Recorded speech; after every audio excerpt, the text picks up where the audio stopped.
Le PDG a fait semblant d'être un travailleur ordinaire et est venu travailler dans sa propre usine. Mais dès qu'il est arrivé à la cafétéria, il a été choqué de découvrir que tous les repas ici étaient végétariens. L'homme n'y a pas prêté grande attention, et a demandé au chef cuisinier un pilon de poulet. Le chef cuisinier a non seulement dit qu'il n'y en avait pas, mais a aussi sévèrement réprimandé l'homme. Voyant à quel point le chef était impoli, l'homme a voulu lui donner une leçon. Contre toute attente, un collègue à proximité l'a arrêté, puis a emmené l'homme à une table pour manger. Tout en discutant, l'homme a appris de son collègue qu'il n'avait pas eu de plat de viande depuis longtemps. Alors que l'homme était perplexe, un jeune homme riche s'est approché et s'est assis directement à côté de lui. Le chef a immédiatement apporté un déjeuner luxueux. L'homme, voyant cela, a immédiatement demandé ce qui se passait. Contre toute attente, le jeune riche a dit que des travailleurs de bas niveau comme eux ne méritaient pas de manger de la viande. L'homme a voulu se disputer avec lui après avoir entendu cela, mais le collègue l'a de nouveau arrêté. Il a expliqué que seule la direction avait le droit de manger de la viande dans cette usine. Les travailleurs ordinaires avaient de la chance d'avoir ne serait-ce qu'un repas. L'homme était furieux après avoir entendu cela. Il a claqué la table et s'est levé. Il a déclaré que l'entreprise avait depuis longtemps alloué des fonds spéciaux pour améliorer les repas des employés. Alors pourquoi seuls les dirigeants avaient-ils le droit de manger de la viande?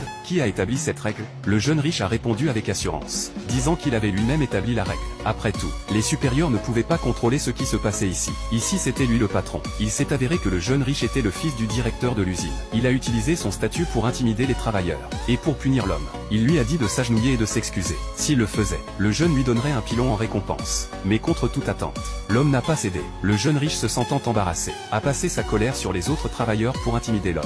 Il a déclaré que quiconque l'appellerait papa aurait le droit de manger un pilon. Quand personne n'a répondu, il a dû commencer à appeler les gens par leur nom. Ceux qu'il a appelés n'avaient pas d'autre choix que d'obéir, car ils ne pouvaient pas se permettre de perdre leur emploi et leur revenu. Face à ces menaces, les travailleurs n'avaient pas d'autre choix que de se soumettre. Satisfait, le jeune riche leur a donné le pilon. Puis il s'est tourné pour réprimander l'homme. Il a jeté un morceau de viande par terre et a dit à l'homme de le ramasser et de le manger proprement. Sinon il le licencierait. En entendant cela, l'homme ne pouvait plus contenir sa colère. Devant tout le monde, il a donné une bonne correction au jeune riche. Tous les employés présents étaient stupéfaits. Ils ne pouvaient pas croire qu'un simple travailleur avait discipliné le fils du directeur de l'usine. Voyant qu'il était battu, le jeune riche a immédiatement appelé les RH pour licencier l'homme.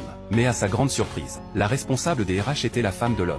Elle ne savait tout simplement pas encore que son mari était le PDG. Alors elle s'est excusée auprès du jeune riche au nom de son mari. Mais le jeune riche, se sentant humilié, a refusé d'accepter les excuses. Il lui a directement ordonné de licencier l'homme, pensant à quel point il avait été difficile pour son mari de trouver un emploi. La femme n'a eu d'autre choix que de supplier le jeune riche de ne pas le licencier. À sa grande surprise, le jeune riche a accepté cette fois, mais à une condition. Elle devait l'embrasser en public.